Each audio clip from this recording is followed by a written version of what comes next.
Don't forget to go to ashkicking.com for pound the best home health and beauty fragrance products. Anything else you want to say to your fans, man? Man, shout out to Dante's Boxing Nation. You know, follow me on Twitter, Facebook, and Instagram, Earl Spence Jr., my whole name, and just look out for me.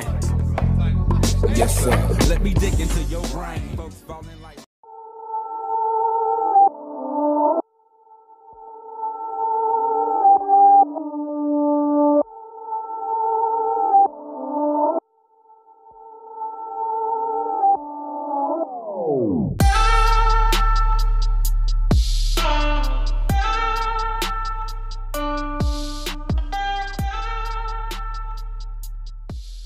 Dante's Boxing Nation, what's going on, guys?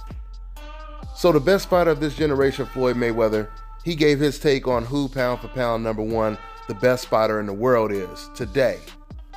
He said Terence Crawford is pound for pound, hands down. He said Terence doesn't have to be promoted by me. He doesn't have to work with my company for me to give him props.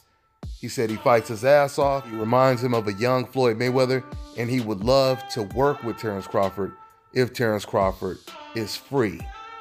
So that's an interesting take from, once again, the best fighter of this era, basically passing the torch down to Terence Crawford.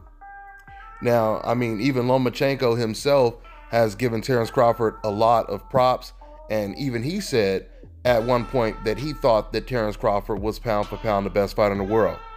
I believe the last time he said this was before the Rigo fight.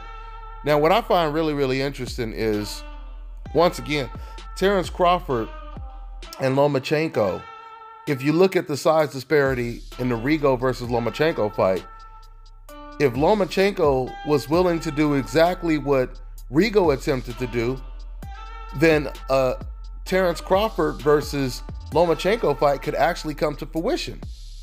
But that's only if Loma was willing to do what Rigo attempted to do against Loma.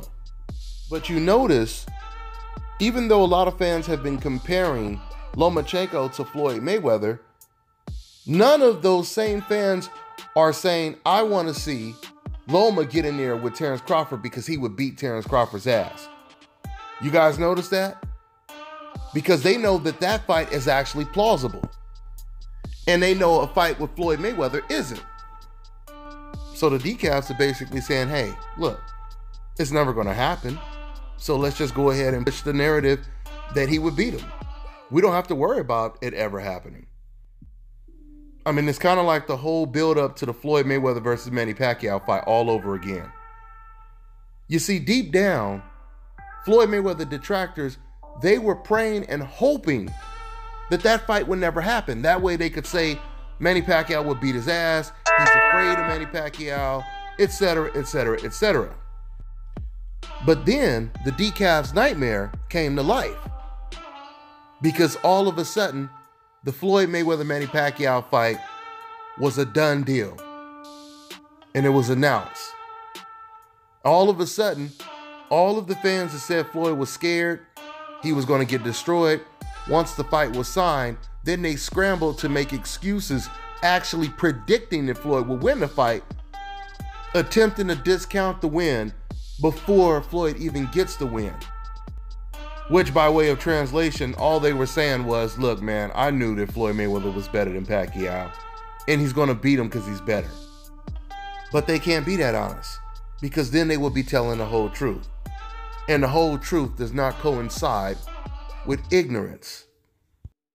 At least when we're talking about decafs, okay? So with that being said, you know, that's pretty much what it is. Once again, Floyd Mayweather has crowned Terence Crawford as pound for pound the best fighter in the world. And we'll see where both Lomachenko and Terence Crawford go from this point on. That's all I got for now, guys. I'm on to the next one.